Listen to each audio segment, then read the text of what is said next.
Imad dan kawan-kawan, agen bayaran Zionis komunis PKI, tak punya ilmu, tak punya adab, adu domba antar umat Islam. Nah, ini ada tulisan yang menyebar di WA. Ada tulisan yang menyebar di WA, kemudian sampailah kepada kami. Dan setelah kami membacanya, Masya Allah, Masya Allah, ini tulisan dari mana? Harus dilacak. Siapa yang menulis seperti ini? Karena pencuri juga bisa teriak pencuri, maling bisa teriak maling. Oleh sebab itulah harus ada pembuktian. Siapapun yang menuduh, maka wajib untuk membuktikan. Ini ada tulisan yang sampai kepada kami begini, tulisannya dari WA. Memang sudah diatur dan disetting demikian.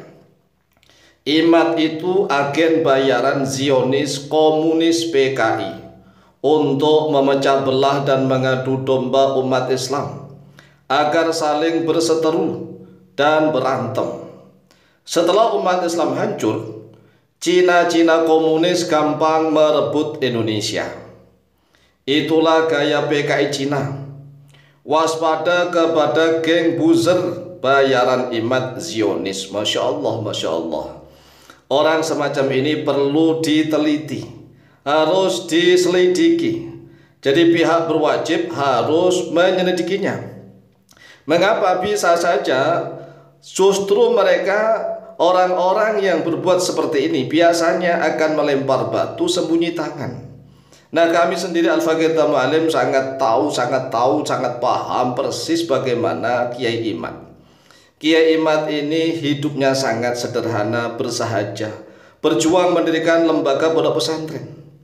Jadi beliau itu kalau misalnya bangun gedung pondok pesantren, ya uang beliau dibantu dengan murid-murid beliau. Kemudian emas perhiasan milik istrinya sering dijualin untuk membiayai lembaga pendidikan pondok pesantren di Kresek sana. Namanya pondok pesantrennya adalah Nahdlatul Ulum.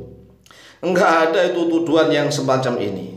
Oleh sebab itulah kami sendiri Al-Faqih Mu'allim sebagai teman beliau di RMI Rabithah Mahid Islamiyah Provinsi Banten dan juga sekaligus sebagai teman akrab beliau di Komisi Fatwa MUI Banten, kami merasa enggak terima. Kalau mereka bisa semena-mena seenaknya, kami juga bisa. Kami bisa. Kalau mereka pendatang di sini ngomong seenaknya, kami juga bisa. Kami tidak terima kalau teman kami yang hidup sederhana berjuang mendidik generasi dikatakan sebagai agen bayaran Zionis komunis PKI untuk memecah belah dan mengadu domba umat Islam agar saling berseteru dan berantem. Cobalah berkaca. Di Indonesia ini sebelum berdirinya FPI yang sangat mendukung adanya HTI dan FPI, itu enggak ada yang umat Islam di Indonesia ini mulai mempertanyakan tentang status habaib. Benarkah mereka sebagai dzurriyyah Nabi Muhammad SAW? Jangan membuang sampah di rumah orang, sedangkan di rumahmu sudah banyak sampah sendiri. Oleh sebab itulah, mari umat Islam di seluruh Indonesia, sekali lagi, tidak ada itu yang namanya Kiai Imad menjadi agen bayaran Zionis komunis PKI. Enggak ada sama sekali. Ini tuduhan yang keji yang sangat luar biasa. Saya nih Al-Faqih Mu'allim sebagai teman akrab beliau menjamin kalau seandainya Kiai Imad itu memang dibayar, dari awalnya tidak ada unsur beliau ingin meneliti nasab habaib, tidak. Karena beliau pada awalnya juga pernah masuk menjadi salah satu anggota FPI.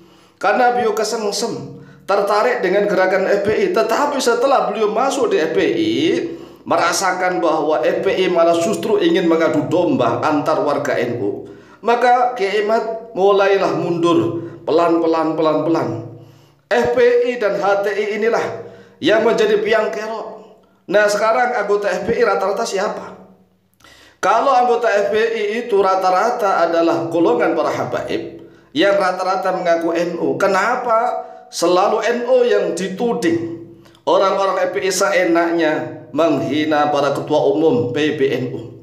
Gus Dur dihina seenaknya, dikatakan buta mata buta hati. Kemudian Kiai Said Akhil Surut dihina liberal, dihina seenaknya pokoknya. Kemudian Gus Yahya juga dihina. Mereka seenaknya menghina. Nah, kita sebagai umat Islam asli orang Indonesia bisa membalasnya. Kita harus bangkit. Kalau mereka berbuat seenaknya di negeri kita, kita bisa. Kita bisa. Tetapi kita ini adalah negara hukum.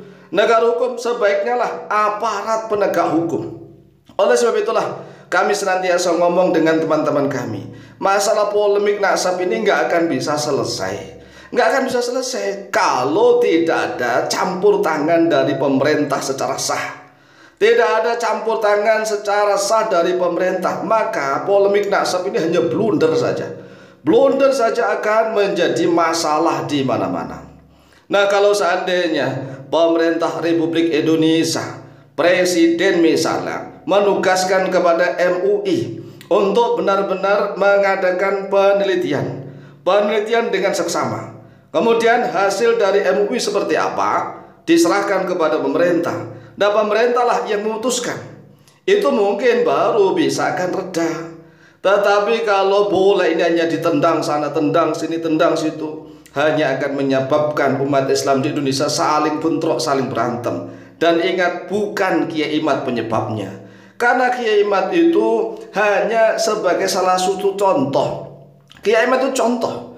Jadi pada saat itu sudah banyak sekali tokoh-tokoh Islam di Nusantara ini yang geram terhadap kelakuan beberapa oknum habaib. Tetapi mereka diam saja.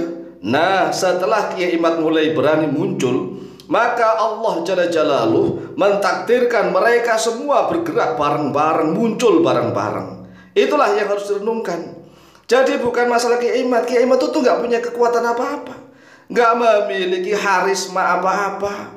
Kiai Imad itu hanya sebagai contoh teladan berani, sehingga memunculkan kiai-kiai yang lain berani untuk membela orang-orang yang lemah, orang-orang yang miskin, orang-orang yang senantiasa dimanipulasi, ditipu, dibohongin, diintimidasi dan seterusnya. Jadi sekali lagi, ini bukan masalah Kiai Imad, tetapi masalah pergerakan hati nurani seluruh tokoh di Indonesia. Siapapun tokoh di Indonesia yang melihat kedoliman yang dilakukan oleh beberapa oknum habaib, maka akan bangkit bareng-bareng. Sekali lagi, siapapun yang menuduh Kiai Imad yang macam-macam, maka dia harus diselidiki dan harus ditangkap. Demikian dari kami, semoga manfaat dan barokah. Lebih kurangnya mohon maaf. Wallahu ta'ala a'lamu bishawab.